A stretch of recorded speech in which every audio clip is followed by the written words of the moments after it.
మార్గశిర మాసం పూజ చేసుకోవడం కోసం షీట్స్ పైన ముగ్గులతో అందంగా తయారు చేసుకున్నాను.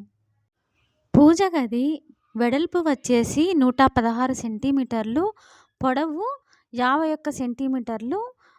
షీట్స్‌ను కట్ చేసుకొని ఇలా రెడ్ పెయింట్ వేసుకొని అందంగా ఇలా వైట్ పెయింట్‌తో ముగ్గులు వేసుకున్నాను.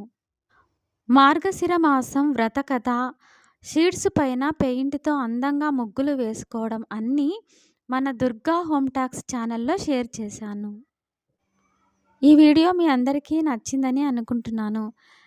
ఈ వీడియో నచ్చితే గనక దుర్గా హోమ్ టాక్స్ ఛానల్‌ని సబ్స్క్రైబ్ చేసుకోండి ప్లీజ్. ఈ వీడియో నచ్చితే గనక లైక్ చేసి షేర్ చేయండి. మరో మంచి వీడియోతో మీ ముందుకు వస్తాను. మీ దుర్గా.